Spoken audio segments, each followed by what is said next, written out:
இன்னைக்கு சோசியல் மீடியால எல்லாமே நாடகம் தான், எல்லாமே நாடகம். சிரிச்சாக்க அது நாடகம், அழுதாக்க அது நாடகம். அப்ப எதுதான் உண்மை? சோசியல் மீடியா அந்த அளவுக்கு தரம் கட்டு போயிருச்சு. யாருக்குன்னா ஒரு உதவின்னு கேட்டாக்க அது வந்து கிண்டல் பண்ற நிலைமையாகி போச்சு. அதனால தயவு செஞ்சு அடுத்தவங்களோட வழியை புரிஞ்சுக்குங்க. நான் வந்து நிறைய இடத்துல ரொம்ப சிரிச்சு ஜாலியா வந்துட்டு போறேன். ஆனா அது எனக்கு தான் தெரியாது உள்ள வழி என்னன்றது. நான் குடும்பஸ்தன், என் வீட்டுல என்ன பிரச்சனைகள் இருக்கும் 4 பேர் பார்க்கும்போது வேணா நான் வந்து கோமாளித்தனமா தெரியலாம். நான் கோமாளி இல்லைங்க, ஏமாளி. கூட நான் அழுதாக்க அவர் தம்பி சொல்றாரு,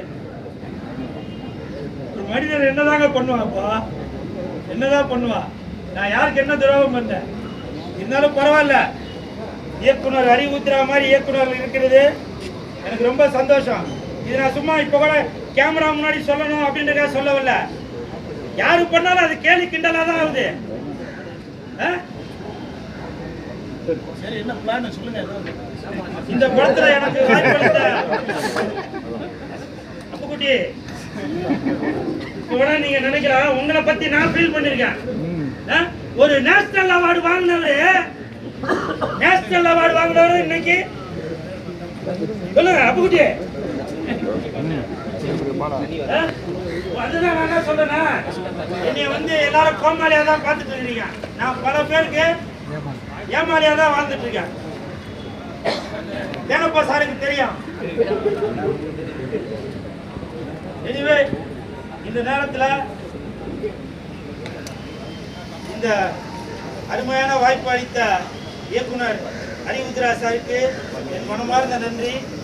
ஏன் எமோஷனலா பேசிட்டு சுரேஷ் ஜாலியாக தானே எதிர்பார்ப்பீங்க. சார் உங்களுக்கு என் மனமார்ந்த நன்றி. இப்ப கூட பாருங்க, இந்த இடத்துக்கு வந்தவன ஒரு ஹீரோயின் இன்னொரு ஹீரோயின், 2 ஹீரோயினுக்கு நடுவில் தத்துவா 2 ஹீரோயினுக்கு நடுவில் உட்கார வச்சு கூல் சுரேஷ் அழகு பார்க்கணும். இருந்தாலும் இந்த இடத்துல தம்பி தருண் விஜய் அவர்கள் இந்த படத்துல மாஸ்டர் பிளான் படத்துல கதாநாயகனாக நடிச்சாலும் என்னையும் அழகு பார்க்கணும் அப்படின்றதுக்காக சாயாதேவி, எந்த பக்கமும் சாயாத தேவி அவங்க. ஏன்னா நானும் சாயாதேவி அவர்களும் கிட்டத்தட்ட ஒரு 15-20 நாட்களாக பரமசிவன் பாத்திமா படத்துல குளூர்ல அவ்வளவு நைட்லயும் கூட சரி பகல்லையும் சரி அவ்வளவு கஷ்டப்பட்டு அந்த குளூர்ல நடிச்சோம். அவ்வளவு டெடிகேஷனான ஒரு ஆர்டிஸ்ட் அவங்க.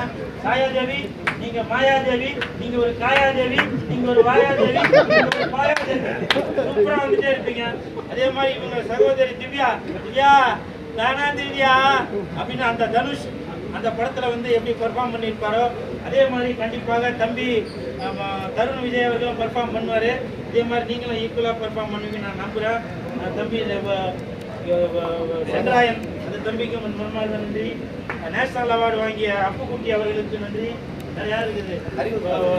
என் பேரை சொல்லாம விட்ட தேனப்பன் சாருக்கு என் மனமார்ந்த நன்றி. வாழ்த்த வந்திருந்த நம்ம கதிரேசன் சார், 5 ஸ்டார் கதிரேசன் சாருக்கு நன்றி. என் உடன்பிறவா சகோதரர் சம்பத்ராம் அவர்களுக்கு நன்றி. எல்லாம் போயிட்டாங்களா?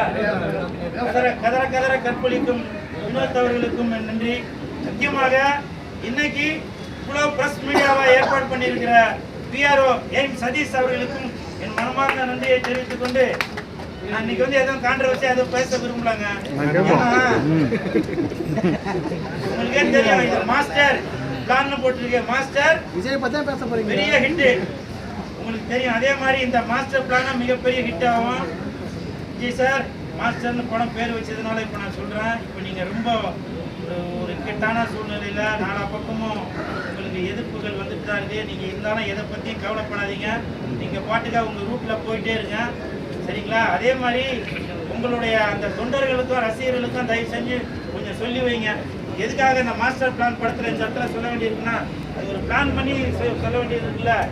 ஏன்னா பெண்களை இழிவுபடுத்தி பேசுவது அது வந்து தமிழனுக்கு அழகே இல்லை.